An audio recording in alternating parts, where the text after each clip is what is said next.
misalkan ya seperti cewek gitu ya, kuntilanak, dia ngeluarin ludah ke kepalanya spiritual tadi. Saya kan penasaran.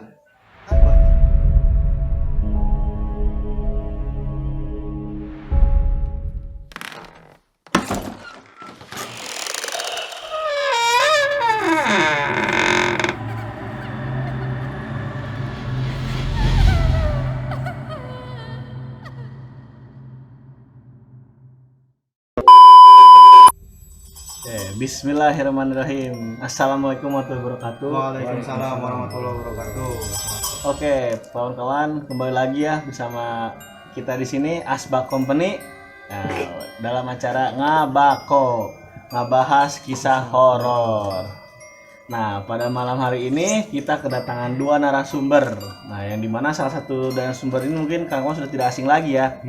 Yang ini bernama Bung Fikri atau owner dari Asbak Company salah satunya, dan yang kedua mungkin boleh memperkenalkan karena ini baru, silakan. Ya, assalamualaikum warahmatullahi wabarakatuh. Waalaikumsalam warahmatullahi wabarakatuh.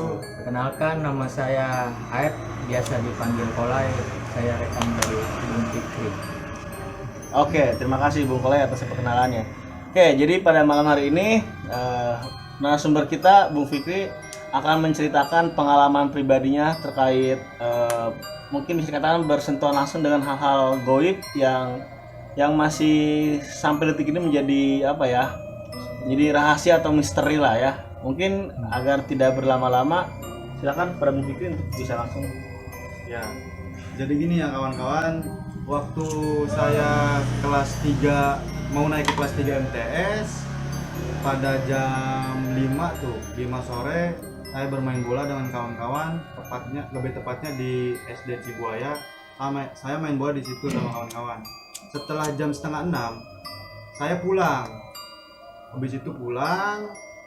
Nah, salah satu kawan saya yang bernama Andy itu manggil saya, "Ayo main bola lagi," katanya, Bung, di belakang rumah saya. Dua kali main bola. Nah, habis itu saya main bola mau ke maghrib tuh ya, apa tuh ya, sandekala lah ya, gitu, sorof lah kayak gitu. Nah, ibu saya manggil. Oke, Udah, tahan siap. dulu. Untuk informasi ya kawan-kawan, jadi sandikala yang dimaksud Fikri ini itu waktu yang akan mendekati waktu maghrib ya, atau kalau kawan-kawan baca treatnya Simpleman itu ada namanya sorop. Jadi waktu yang dimana konon katanya dedemit itu banyak yang datang di waktu sorop atau sandikala. Oke, silakan Bung. Ya, jadi lanjut lagi ya kawan-kawan. Setelah ibu saya manggil, udah main bolanya berhenti katanya. Udah mau mendekati maghrib. Waktunya mandi katanya. Nah, di situ saya tetap, Pak, main bola terus gitu ya sampai melewati maghrib. Nah, di situ saya mulai juggling tuh sama kawan-kawan. Si Andy udah mulai mandi. Saya sendiri tuh latihan juggling. Habis itu bolanya tergelincir ke arah sumur, ngelewatin kuburan. Di situ kan kuburan. Ya. Kuburannya siapa tuh? Buyutnya Andy, belakang rumah, samping rumah tuh. Keluarga lah ya. Keluarga. Nah, setelah itu mau ngambil bola. Pada saat ngambil bola tuh ada ular, Bu. Ularnya kecil lah, sebesar wingking saya lah, begini. Nah, ular itu benar-benar tajam menatap saya tuh. Si matanya. Iya, matanya itu tuh. Nah, setelah saya ngambil bola, saya berdiri mau bergegas mandi kan. Nah, tiba-tiba di situ gimana ya, merasa aneh lah. Kayak udah mulai nggak bisa ngelihat, gelap aja. Nah, hilang kesadaran, Bu. Nah, setelah itu tahu-taunya habis jam berapa tuh ya, saya lihat jam tuh jam 8:30 atau jam 9-an, tiba-tiba saya udah di rumah. Nah, di rumah tersebut bukan sama keluarga saya juga, bahkan sampai saudara-saudara saya menengok. Nah, ini saya pikir kenapa. Nah, setelah itu keluarga saya tuh saudara dari mama ada yang bisa lah gitu ya, spiritual kayak gitu, ya baca-baca doa. Nah, habis itu dia bilang gini, ketika saya diminumin air dapat doa-doa lah, sampai kayak gitu. Setelah itu saya menceritakan kejadiannya yang seperti tadi itu, Bu. Nah, setelah itu kata beliau, saudara saya, dia menerangkan bahwasanya ada sesosok ya yang dikatakan Bung tadi tuh, masalah sorof mau mendekati maghrib. Memang betul, itu dedemit mulai benar-benar datang gitu ya, udah bermunculan. Nah, di situ saya benar-benar dinasihatin sama saudara saya yang spiritual itu jangan ngulangin lagi lah. Kalau misalkan sorok itu kalau mau mendekati waktu maghrib tuh bener-bener demi itu pada datang semua. Nah si apa namanya yang ngobatin saya tuh yang spiritual itu saudara saya, dia bilang gini, ini sosoknya katanya bener-bener tinggi, orangnya hitam katanya ya, bener-bener tinggi lah. Nah dia tuh mau merasuki saya tapi nggak bisa. Apa ya, kalau penafsiran saya sendiri tuh iganya nggak carang gitu. Kalau misalkan iganya carang tuh dia bisa tembus, gampang masuk gitu. Sehingga kan saya apa namanya hilang kesadaran, ya akhirnya ya apa namanya kesurupan lah kayak gitu Bung. Nah setelah itu kata si spiritual itu saudara saya, dia bilang gini, kebetulan kan ada saudara bapak juga kan, yaitu Mama Yai Haji Mufid ya almarhum beliau. Nah bapak datang ke situ, betul apa yang dikatakan sama saudara saya. Ini yang ngikutinya katanya suka ya nggak tahu ya sosok apa tuh, tinggi hitam aja. Nah setelah itu bapak dikasih air sama Pak Kiai itu yang almarhum kayak Haji Mufid, sama apa ya garam. Iya garam bukan yang lembut ya, yang batu. Iya garam batu. Ya. Nah setelah itu bapak pulang, sebelum pulang Mama Yai bilang gini, kalau semisalkan di dapur nanti ininya taburin sambil baca-baca katanya. Nah nanti jangan kaget kalau semisalkan di dapur bapak tiba-tiba bungkuk kayak gini nih Pak. Si Bapak Fikri itu bungkuk, Itu bilangnya ke Bapak Fikri. Iya. Nah setelah itu iya katanya, nanti jangan takut kalau tiba-tiba habis ngelemparin garam tuh bungkuk katanya. Soalnya dia mau pergi tapi ngancik dulu katanya. Nggak tahu lah, itu kan mistis. Nah setelah itu bapak ngelemparin ya, saya apa namanya posisi saya di situ lagi makan Pak di situ. Nah setelah itu bapak ngelemparin sambil baca sholawat. Nah bener apa yang dikatakan Mama Yai itu, bapak tiba-tiba bungkuk, jalannya tuh bungkuk, udah ngelewatin apa namanya perkarangan rumah lah, halaman rumah lah. Nah itu tiba-tiba bapak bugar lagi gitu, normal lagi. Nah di situ saya apa namanya dinasehatin terus sama bapak sama ibu saya sendiri, makanya kalau misalkan main ingat waktu katanya, jangan berlebihan lah. Kalau misalkan waktu maghrib ya mandi, balance lah ya. ya balance lah gitu.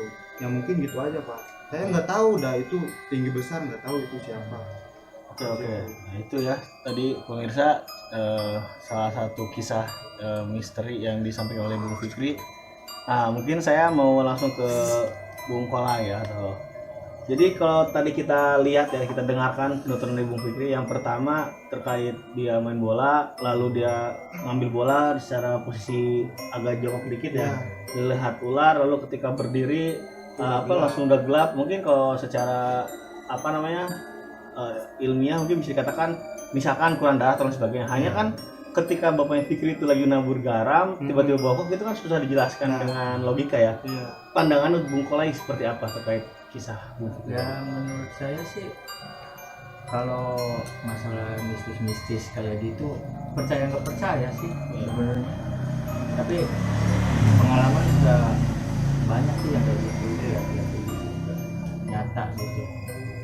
Bahwa apa yang terjadi yang dialami oleh Fikri ini, apalagi waktu itu MTS ya, masih ya katakanlah remaja awal lah ya, itu kan dimana adrenalinnya mungkin lagi menggebu-gebunya ya banyak yang suka. Ya apalagi kalau diomongin orang tua kan kita zaman yang ngelawan ya kelas gitu ya, kita kan ya, jadi lagi bandel-bandelnya. Nah itu juga mungkin bisa masuk ke pesan-pesan buat pemirsa ya, atau apa namanya kayak istilahnya hikmah yang bisa dipetik oleh kawan-kawan. Apa yang dikatakan oleh orang tua kita itu mungkin yang menurut kawan-kawan apaan sih kuno. Nah itu tuh justru demi kebaikan kawan-kawan sendiri. Nah salah satu contoh itu yang dialami oleh Bung Fikri ini. Nah mungkin ada pesan-pesan nggak Bung Fikri buat pemirsa kita agar kejadian yang ditimpa oleh Bung Fikri itu tidak terulang lah pemirsa? Jadi gini ya, apa namanya pesan-pesan saya sendiri untuk kawan-kawan semua. Benar kata ibu saya sendiri, ketika main tuh harus tahu batas waktunya. Kalau misalkan mau maghrib, kata ibu kita sendiri, misalkan udah waktunya mandi, ngaji, sholat gitu ya, dan sebagainya lah, udah lebih baik nurut, jangan ngebantah omongan orang tua gitu ya. Ya mungkin kita benar-benar harus balance gitu, apa yang dikatakan sama Bung Adi tadi.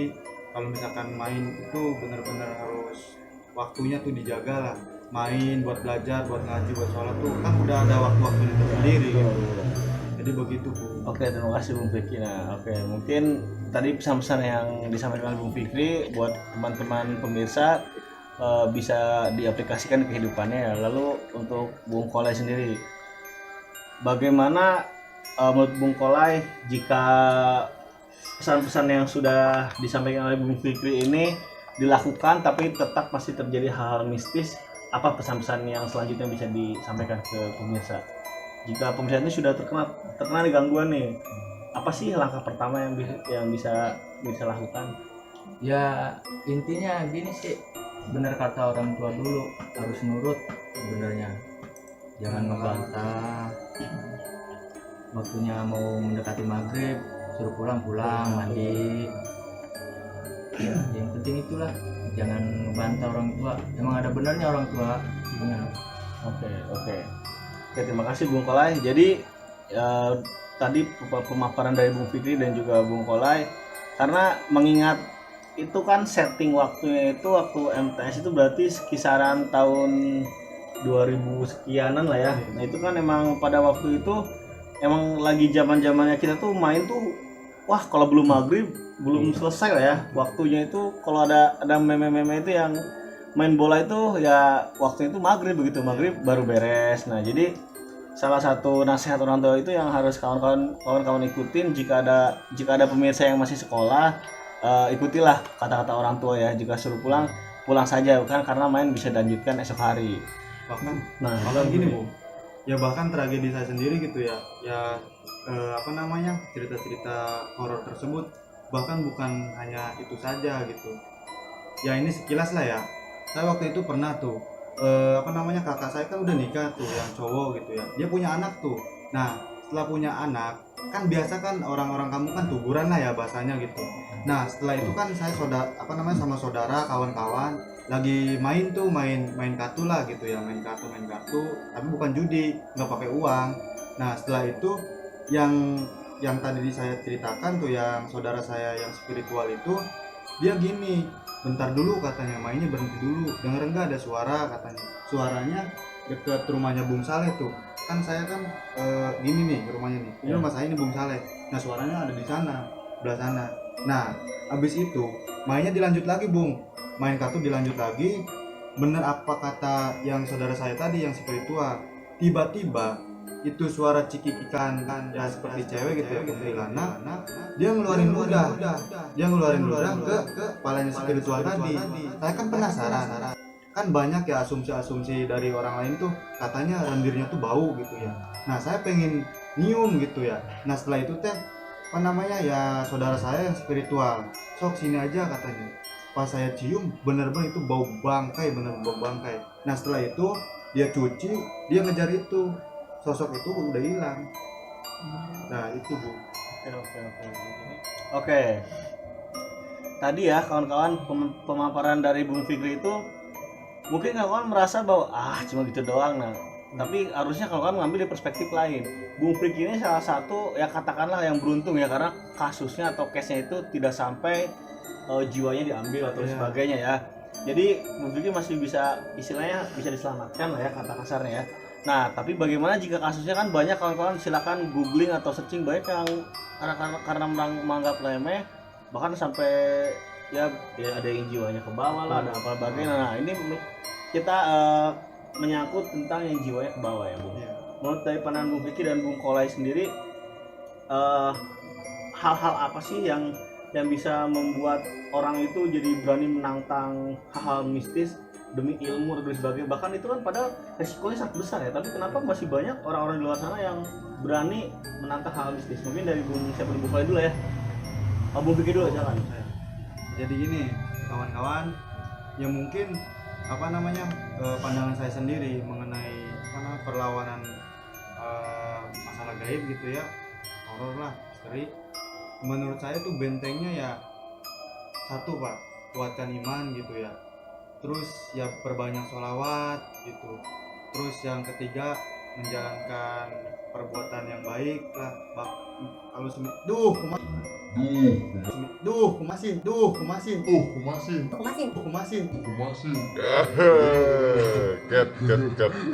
Cut.